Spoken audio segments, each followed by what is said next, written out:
বাড়িতে পোলাও রান্না করলে দেখবেন অনেক সময় কিন্তু পোলাওটা ঠিকমতো ঝরঝরে হতে চায় না, আবার অনেক সময় বেশি গলে যায়। আজকে আমি আপনাদেরকে একদম পারফেক্টভাবে কি করে বাসায় ঝরঝরে পোলাও তৈরি করা যায় সেই রেসিপিটাই করে দেখাবো। এই জন্য এখানে চিনি গুঁড়া পোলাওয়ের চাল নিয়ে নিয়েছি 2 কাপ।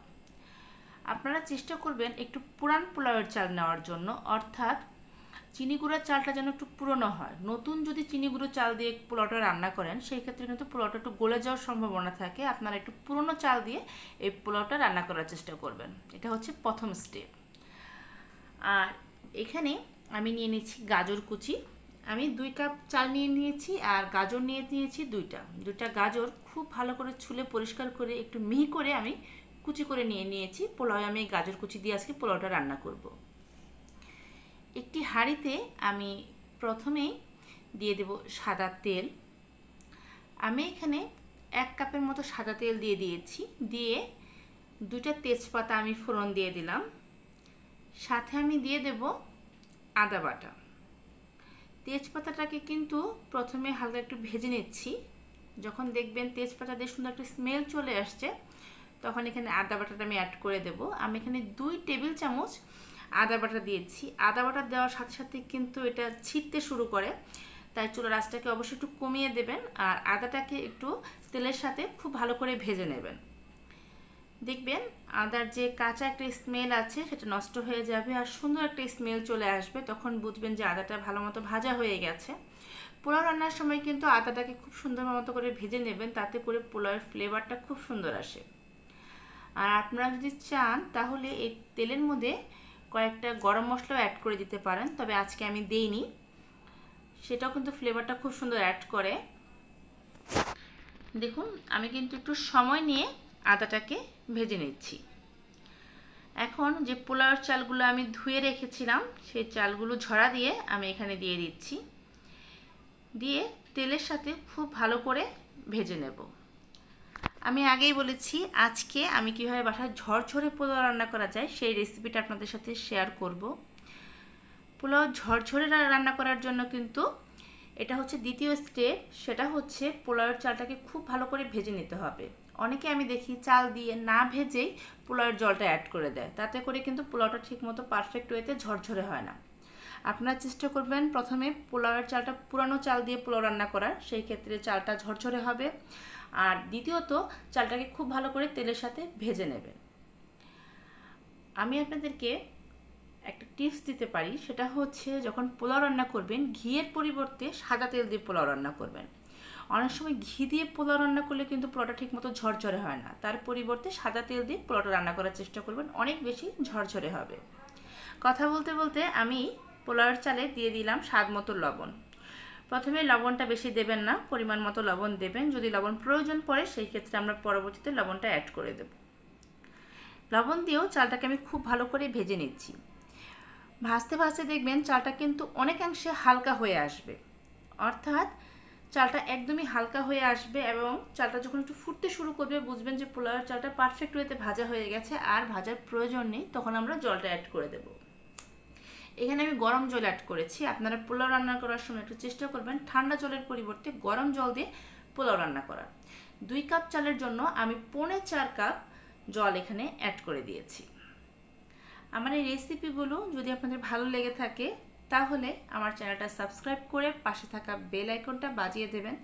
আমি আমার চ্যানেলে যখন কোনো রেসিপি আপলোড করব আপনি কিন্তু সবার আগে নোটিফিকেশন পেয়ে যাবেন। জল দিয়ে দেওয়ার পর আমি চালটাকে খুব ভালো করে জলের সাথে মিক্সড করে দিলাম, এতে করে নিচে কোনো চাল লেগে থাকবে না। এখন যখন দেখবেন যে জলটা বলক চলে আসছে, আমি যে গাজরটা কুচি করে রেখেছিলাম সেই গাজর কুচিটা এখানে আমি অ্যাড করে দিলাম। দিয়ে সেটাও চালের সাথে খুব ভালো করে আমি মিক্সড করে দেব। আমি কিন্তু এখানে প্রায় 3 টেবিল চামচের মতো গুঁড়ো দুধ একটু জল দিয়ে গুলে আমি অ্যাড করে দিয়েছি। আপনারা গুঁড়ো দুধের পরিবর্তে চাইলে গরুর দুধটাও অ্যাড করতে পারেন, তাতে পোলাওয়ের টেস্ট কিন্তু খুব ভালো আসে। এখন টেস্ট বাড়ানোর জন্য আমি দিয়ে দিলাম চিনি, প্রায় 1.5 টেবিল চামচ চিনি দিয়েছি। এতে কিন্তু খুব একটা মিষ্টি হবে না, কিন্তু পোলাওটার টেস্ট বাড়বে, এই জন্য অবশ্যই একটু চিনি অ্যাড করবেন। চিনিটা দিয়েও আমি পোলাওটাকে খুব ভালো করে মিক্সড করে দিচ্ছি। এই সময় আপনারা লবণটা চেক করে দেখবেন, যদি মনে করেন যে লবণটার প্রয়োজন আছে সেই ক্ষেত্রে আপনারা আপনাদের প্রয়োজন মতো লবণটা অ্যাড করে দেবেন, কারণ এরপরে আর লবণটা দিলে কিন্তু লবণটা মিক্সড হবে না। আমি অফ ক্যামেরায় লবণটা চেক করে দেখেছি, আমার লবণটা একদম পারফেক্ট আছে, এই জন্য আমি আর লবণ অ্যাড করিনি। এখন ফ্লেভারের জন্য আমি দিয়ে দেবো কাঁচামরিচ। আমি কিন্তু কাঁচামরিচগুলো আস্ত দিয়েছি, এখানে শুধু ফ্লেভারটা অ্যাড করবে। আপনারা 4-5টার মতো কাঁচামরিচ দিয়ে দেবেন এবং সেটা নামানোর আগে দেবেন। দিয়ে খুব ভালো করে পোলাওটাকে আমি মিক্সড করে দিচ্ছি। পোলাওটাকে কিন্তু এভাবে চামচ দিয়ে ভালো করে মিক্সড করে দিতে হবে, না হলে কিন্তু তেল বা ঘি আপনারা যাই দেবেন উপরে কিন্তু পোলাওর উপরে ভেসে থাকবে এবং নিচে পোলাওটা দেখবেন ভাত ভাত মনে হবে ভাত রান্না হচ্ছে। তাই এই তেলের সাথে বা ঘিয়ের সাথে পোলাওটাকে খুব ভালো করে আপনারা মিক্সড করে দেবেন। যখন 80%-এর মতো হয়ে আসবে তখন এটাকে আমি ঢেকে দেব, দমে দিয়ে দেব। আমার পোলাওটা কিন্তু 80%-এর মতো হয়ে এসছে। আমি খুব ভালো করে পোলাওটাকে আরেকটু মিক্সড করে দিচ্ছি। নিচের পোলাওর চালগুলো উপরে দিয়ে দেবেন এবং উপরের চালগুলো নিচে দিয়ে দেবেন। তারপর সাইড দিয়ে পোলাওর চালগুলো এইভাবে আপনারা খুব সুন্দর করে মিক্সড করে দেবেন। দিয়ে এটাকে ঢাকনা দিয়ে ঢেকে আমি রেখে দেব 15 মিনিট। আমি 15 মিনিট চুলার আঁচটাকে একদম লো ফ্লেমে করে ঢেকে রেখেছি।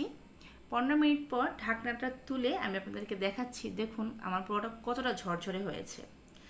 আমি একটু চামচ দিয়ে এইভাবে পোলাওটাকে খুব ভালো করে মিক্সড করে দিচ্ছি। গরম অবস্থায় হয়তো আপনাদের কাছে মনে হবে যে পোলাওটা ঠিকমতো ঝরঝরে হয়নি, একটু ভেজা ভেজা আছে, কিন্তু বিশ্বাস করুন ভিউয়ার্স, ঠান্ডা হয়ে গেলে কিন্তু এটা একদমই ঝরঝরে হয়ে যাবে। আমি পোলাওটাকে খুব ভালো করে এইভাবে মিক্সড করে দিচ্ছি। আপনারা বাসায় আমার এই রেসিপিটা ফলো করে একবার হলেও ট্রাই করবেন। যারা স্পেশালি ঝরঝরে পোলাও রান্না করতে চান তারা যদি এইভাবে রেসিপিটা ফলো করে বাসায় তৈরি করেন, আশা করি আপনাদের পোলাওটা খুবই ঝরঝরে হবে এবং বাসার সবাই খুব পছন্দ করবে। এখন আমি চামচ দিয়ে একটা সার্ভিং ডিশে পোলাওটাকে সার্ভ করে আপনাদের দেখাচ্ছি। দেখুন গাজর দেওয়ার কারণে পোলাওটা দেখতে যেমন সুন্দর হয়েছে, খেতেও কিন্তু খুবই টেস্টি হয়েছে। আপনারা যারা গাজর ভালোবাসেন অবশ্যই পোলাওয়ে গাজর দিয়ে তার পোলাওটা রান্না করবেন, দেখতেও সুন্দর লাগবে, খেতেও ভালো লাগবে। হয়ে গেল আমার ঝরঝরে একটা পারফেক্ট পোলাও। আশা করি আজকের এই সিম্পল রেসিপিটা আপনাদের ভালো লেগেছে। আবার আরেকটি রেসিপি নিয়ে আপনাদের সামনে হাজির হয়ে যাব। সেই পর্যন্ত সবাই ভালো থাকবেন, শুভকামনা।